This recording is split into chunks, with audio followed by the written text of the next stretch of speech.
Hey guys, Trevor here. I apologise for having another episode in my office. I do promise that next week's will be out and about. But this morning it's Sunday, what is it, the 18th I think? Let me check. No, it'll be the 19th. 19th, there we go. Anyway, so it's the 19th of November. And I'm actually heading out onto I've got a job to go and do. It's pretty exciting. I'm working with a Bollywood director and his mate on a fairly exciting project, and I'm the designated D.O.P for it. So, which is nice. That's going to look great on the resume in a few months' time when all this comes out. So, at the moment we're doing just some preliminary shooting and just getting some scenes together and some different things. But they're picking me up in a couple of hours, and I've just been running through all my equipment, making sure that everything's that I've got everything for a start. As it's a small operation, I don't just have to worry about cameras. I've also got to worry about sound and microphones and things like that. So as I was sort of getting this all together, I thought maybe it'd be worthwhile run you through what I'm thinking about, what I'm putting together, what concerns I have, and it'll also give me a chance to show off some of my new equipment that I've only had for a few months. And I've put together what I think is a fairly good audio kit. And sorry. Oh, there we go. There's good. Sorry about that. I'm almost over this bloody cold. I'm like 99.98%. So, first up, today's brief, I really don't know exactly what we're doing. And that's often the way it happens with this sort of thing. The director and other people have got a much better idea what they're doing. Obviously, if it was a bigger production, we would already be having meetings and storyboarding and things like that. But just at the moment, they're the guys that have got the ideas. So I'm pretty sure it's all going to be indoors, but who knows? So just on the off chance that it ends up outdoors, what I might do first is actually check the Burea of Met weather site and have a look at what the weather forecast is for the rest of the day. And that'll give me some ideas of what we may or may not have in store for us. The other thing, even if we are filming indoors, you've still got to cart equipment in. So if it's going to be pouring rain, it might make me pack it a bit different. You know, I might wrap a camera in a big bag or something. Just going from the car, I'm getting picked up, so which is cool. Going from the car into a house or location, my main camera is $2,000 worth. It's got a $450 mic on the top. I don't need to have it water damaged. So what I'm going to do, I'll check the weather first. Alright, so having checked the weather, that's saying it's going to be 28, so it's going to be warm. And slight chance of rain, they're saying 20%. There's showers in the afternoon, so that shouldn't be too bad. Means I don't have to get too concerned. We should be pretty right. Alright, so I'm going out in a shoot, and first things I look at are obviously the cameras, and it can sound funny, but I always check them, have a look at them, make sure there's no dings and dents and scratches and things that weren't there before. Also make sure that any attachments are still secured. My main camera's got the shotgun mount on the side and it's all rubberized and everything. But every now and then I check the bolts because it'd be a little bit embarrassing to be, I might be walking across the road in front of a protest or something, or even just on a job and the microphone falls off. That'd be pretty ordinary. I also look at things like the tripod, make sure they're not dented, things like that, make sure they slide in and out properly. These are all things that can trip you up.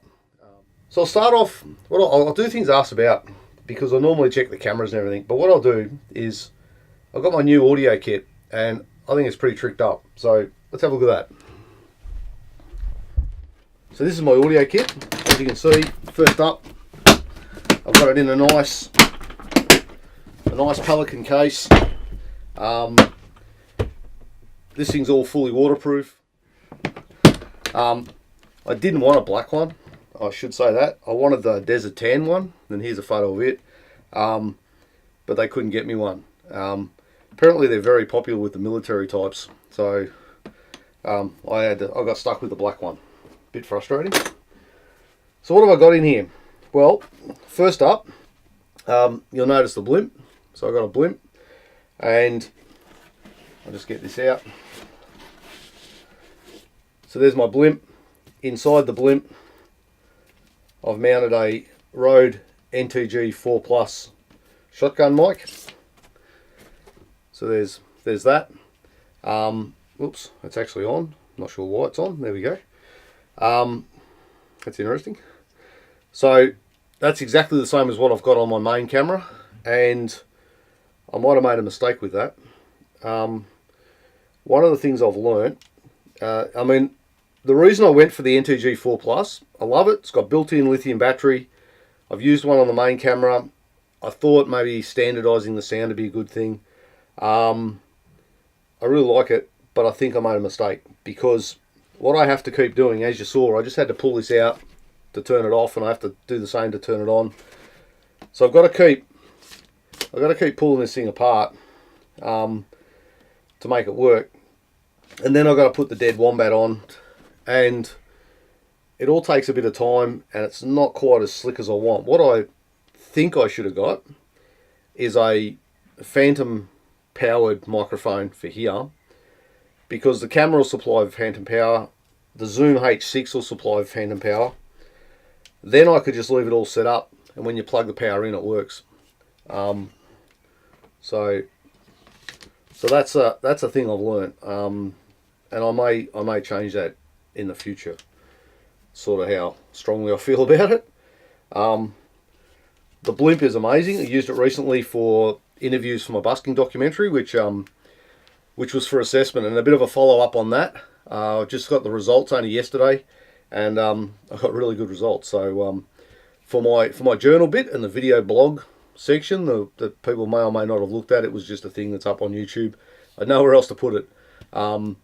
So that was part of assessment. For that bit, I got a HD, and for the actual doco itself, I got a distinction. I lost a few marks because it was 3 days late. Not helpful when, you know, it took 7 hours to export it out of Premiere, and then it took close to 24 hours to upload to YouTube. So it just shows you how this stuff can be time consuming. And I did lose a week being sick. If I hadn't lost my week, that is frustrating. But anyway, I still got really good marks. Very happy with it. So there we go. So that's my blimp, and I mean, it looks pretty cool when you put the dead wombat on. And this is why I don't like the idea of having to do this all the time either, because eventually something's going to happen. It's a bit difficult to get on, but you get there in the end. So there we go. looks pretty good. I can you can obviously hold it handheld, which is one way to use it, and the grip's nice. It's actually great to hold, and when you put a cable in, it actually balances better. So which is interesting. But mostly what I've been using it on is either on a boom pole or on a mic stand. For the interviews I did with the busking documentary, I had the mic stand and the boom pole was strapped to the back of my trolley that I cart all my kit around normally, and then I had this sitting up, sort of a little bit high, pointed, especially when I was doing the stuff with Reese Crimmin.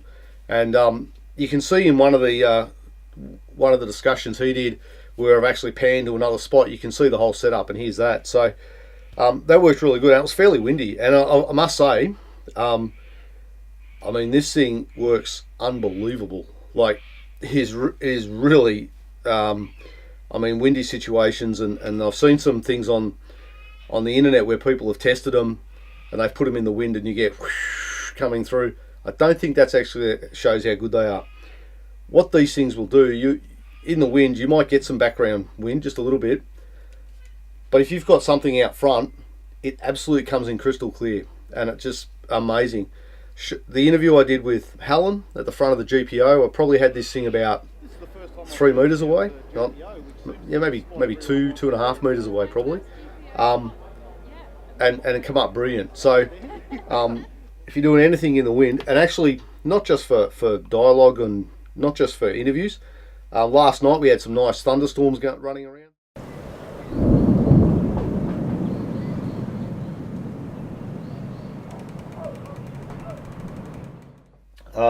in the bottom of here I've got a couple of cables. I've got a 10-metre cable, I've got a 5-metre cable, some other stuff. Then we get to, like I said, I've got a Zoom H6. The H6 is awesome, and I've even got the module, so you can plug in the 6 devices. So you've got the 6 XLR ports. I don't know if I'll ever need that, but I had an opportunity to get it, so why not? I've got all the different mics. That's the MS mic. Use that for interviews and dialogue, speeches, presentations. We've got the XY mic, which is more if you've got a band or music or something, and you can adjust these from 90 degrees to 120. Again, very, very slick. And I've also got the shotgun mic, and I've done some tests with the shotgun mic and compared it to the Rode NTG4 Plus. Obviously the 4 Plus wins, but you would be surprised, this thing's actually quite effective. It comes with its own little windsock, which they sort of work. Look, I'll be honest, if you're doing anything in the wind, go for a Blimp. It is chalk and cheese, like really. Underneath I've got some power leads and spare batteries for everything. So I've got two full kits of 4 batteries for the Zoom. I know what people are going to say, why don't I get a USB charging bank thing? It's on my to-do list. And then we get to the most recent stuff that I've got, and this has been amazing. This is the RodeLink filmmaker kit, the wireless kit, and works brilliant. And I actually, in my busking documentary, there's a section where I'm in Burke Street Mall and I'm walking across with the tram in the background. I'm walking across doing a monologue to camera. I had that scene in mind for literally months, but I need a wireless kit to make it work. And we could have done it other ways. There are other ways to accomplish that. I could have put a lapel mic into a micro recorder, synced it up, and then walked off. And so we could have done it, but I really had the wireless kit in mind, and worked brilliant. They say range up to 100 meters. We had it at about 100 meters. Works beautifully. The only criticism I got, they run a captive plug. So you clip this in, and you got to screw it to plug it in, and then it can't fall out. I actually had someone just rip the thing out. So if you look, there we go. This will be good. Can we get some? There we go.